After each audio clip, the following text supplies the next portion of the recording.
King Nebuchadnezzar made an image of gold. Its height was 60 cubits and the width 6 cubits. He set it up in the plain of Dura, in the province of Babylon, Daniel 3:1.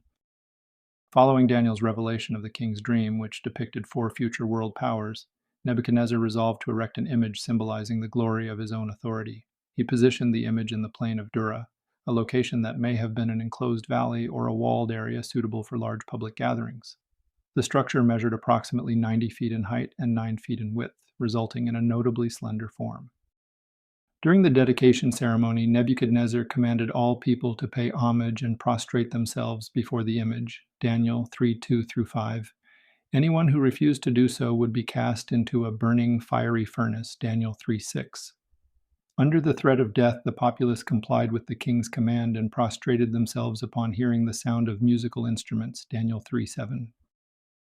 The Chaldeans, who harbored animosity toward the Jews in the king's administration, seized this occasion to attempt to remove them from the influential positions they had gained following Daniel's interpretation of Nebuchadnezzar's dream. They reported to the king that the Jews had disobeyed his decree, Daniel 3:9-12. Shadrach, Meshach, and Abed-Nego had been appointed over the province of Babylon at Daniel's request, while Daniel remained in the royal court. Upon receiving this report, Nebuchadnezzar became enraged, summoned the 3 men, and demanded that they prostrate themselves before the image and worship it, Daniel 3:13-16.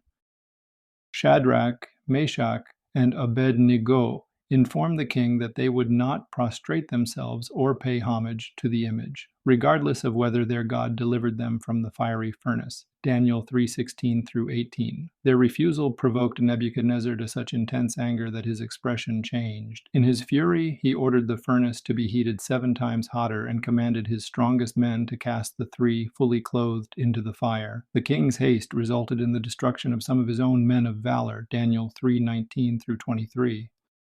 Nebuchadnezzar's second encounter with the God of the Jews occurred when he observed 4 men walking unharmed in the furnace, rather than the 3 he had ordered cast into the fire. The fourth appeared like a son of a god, Daniel 3:24-25. Astonished, Nebuchadnezzar summoned Shadrach, Meshach, and Abed-Nego to emerge from the fiery furnace, Daniel 3:26. Upon examination, he found that the fire had not affected them. Even their garments bore no smell of smoke. Consequently, Nebuchadnezzar decreed that no one should speak against the God of Shadrach, Meshach, and Abed-Nego, Daniel 3:27-29. Although the Chaldeans sought to remove Shadrach, Meshach, and Abed-Nego from their positions of authority in Babylon by persuading the king to have them executed, God used this event to demonstrate to Nebuchadnezzar that he alone rules over the kingdoms of men, Daniel 3:30. As a result of their deliverance, Nebuchadnezzar promoted Shadrach, Meshach, and Abed-Nego within the province of Babylon. Visit www.thechristianlife.org today to explore more grace-filled teachings, Bible studies, and resources that will strengthen your walk in the freedom of Christ.